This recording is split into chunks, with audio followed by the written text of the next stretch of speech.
Naivasha hoye! Harambee! Yaani nyinyi ni one term. Tunaweza kuona kusema kweli vile mmerauka mapema. Mahiu ni mahali pa ajabu. Mlitoa maji Mahiu hapa, ukitaka kutengeneza mayai unaweza kutumia Mahiu. Si namna hiyo? Hapa ukienda juu Kijabe, mahali missionary walikuja kwa wingi, kanisa la AIC huko Mahiu, na kusema kweli hapa ni mahali pa historia. Lakini leo tumekuja ili tuamkuane mapema. Niwaulizeni, unajua mimi ni kuso? Mimi ni kuso? Muriega ndoito. Muriega ndoito. Onakadira kara. Sasa unajua Rigijia amenifunza Kikuyu haraka sana. Ile ilikuwa naelewa vizuri sana. Unasiadhira kara. Si namna hiyo? Ni lazima tuokoe nchi. Nikisema wiper, mnaniambia tukomboe Kenya. Nyinyi mko tayari kukomboa Kenya? Kwa sababu mahali nchi imefika ni kukombolewa. Huyo ni dada yetu Martha Wangari Karua.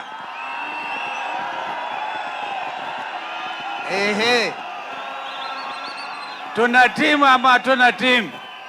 Timu iko hakuna ama hakuna timu? Viongozi wako chungo nzima, na huyo anaandamana naye ni Mheshimiwa Eugene Wamalwa. Harambee! Harambee! Mbona Rigiji aliwaeleza vizuri, ndio muone Martha vizuri, tuweke mabango, si ndio? Tumeona vile mna support wenzetu, wengine wanataka kuchaguliwa, ni vizuri, lakini kwa sasa tuweke mabango chini. Si namna hiyo? Ndio muone Martha sura yake, ndio yule. Mpigie makofi tena. Nilikuwa nikisema wiper, mnanipa komboa Kenya kwa sababu ni wakati wa kukomboa nchi. Nyinyi mko tayari Mahiu? Wiper. Hiyo Ruto hajasikia, anakombolewa. Hata hii kusema, ndugu yangu Fred Matiang'i amesema vizuri, tumpeleke polepole. Hapana, hii mtu ni akupelekwa mbio mbio kama ile baiskeli ya kuibiwa, ama sivyo? Nikisema wiper, nipe komboa Kenya. Wiper! Wiper! Wangapi wako tayari kukomboa nchi yao, kukomboa nchi yao, kukomboa nchi yao? Alafu huyu jamaa apatiwe one term. Tunasikia wameanza kulia kila mahali. Na bado walikuwa analia, walikuwa kidhani hatutatoka mahali kwa wananchi. I suspect hata kina Martha wamechelewa kwa kufungiwa njia. Sisi tulikuwa werefu. Sisi tulipitia Ngong, tukatokea Suswa, kwa sababu tulijua hapa na mpango wa kufungia kina Martha. Sisi hatuwezi kufungiwa barabara. Ndio tuje tuseme kumekucha. Mumeona juzi Kisii na Nyamira. Mumeona Nairobi vile ilivyo. Kenya nzima imeamua, na sasa tunaelekea Nakuru. Kwa hivyo mimi nataka nipongeze Mama Jane Kihara kwa msimamo wake kusimama na Rigiji miaka yote. Haogopi. Mama huyo haogopi, amesimama. Wengine wakirushwa, wakinunuliwa, yeye anakaa ngangari. Kwa hivyo tunafuraha kufika tena Naivasha leo. Ni lazima tufike Nakuru kabla ya saa 10. Huko mnaona Nakuru yenyewe. Asante. Kule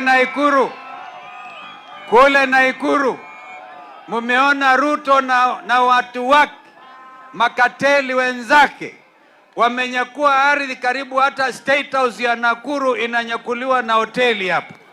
Hii ni aibu ama si aibu? Aende asiende? Wangapi wanasema jamaa waende nyameni? Wainoke. Okay. Ainoke. Kwa hivyo ni furaha, tunasonga mbele. niko na mheshimiwa kutoka huko Mwingi, wengine wamezuiliwa hapa na traffic wanakuja, lakini mheshimiwa Nzengu ako wapi? Kutoka mbunge kutoka Mwingi, huyo tumpigie makofi. Amejaribu, ameepa. Kwa hivyo ndugu Rigiji, mimi nataka mjue watu wa Nakuru, msimamo wetu vile Ruto alisema atigachagwa atimuliwe mamlaka.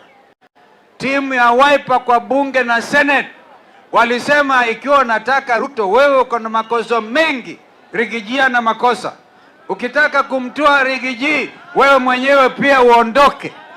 Sisi tulisema kufa driver, na timu ya Wiper akasimama na Rigiji. Walikuwa wanataka kumtoa nguo, sasa wanalia kila mahali. Wangapi wanasema tutashikilia Rigiji, Rigiji, Rigiji, Rigiji? Mwenyewe ameonyesha haogopi. Huyu ni kiongozi wa kuaminika. Ni kweli si kweli? Hata nilikuwa nikiongopa Rigiji. Alikuwa anaongea hata saa hii akiongea alikuwa amezoea huyu Ruto. Anaongea kama Ruto sijui nini, lakini ataonyesha sababu alimzoea na anajua vile huyu jamaa uko tayari kuharibu nchi na maisha ya Kenya. Nimalizie kwa kusema ni kweli mtu ataweka hesabu yake vile ambavyo umesaidia nchi hii, vile umeharibu nchi hii. Kwa hivyo Ruto akisema record, tunakubaliana na yeye, lakini sikiliza tu kwa kionjo record ya Ruto. Kiongozi ngani duniani umewahi akisikia vijana wapigwe risasi miguu? Hiyo ni rekodi mbaya. Hiyo ni rekodi ya Ruto, si ni kweli? Wangapi wanasema na sisi tutampiga risasi moja kwa sanduku moja tu, round moja? Rafiki moja Rigiji, Mmasai rafiki yangu anaitwa Lila, ameniambia nikija kwa barabara kikaribia Suswa, akaniambia kumbe ile alikuwa anasema bottom up ni kwamba Ruto anakula watu wa chini. Masai anajua bottom up ni kula watu wa chini, kuharibu maisha wa vijana, hakuna kazi. Kwa hivyo lazima tutoe onyo kali na tujiandae, tusiogope, tuko na uhuru wa kutosha.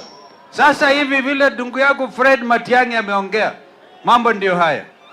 Hii mkiangalia gazeti ya leo inaitwa passport crooks. Yaani Ruto ameingilia masuala ya ndani ya nchi jirani ya Sudan. Kule kuna mauaji ya halaiki na wale ambao wanaoana wako hapa.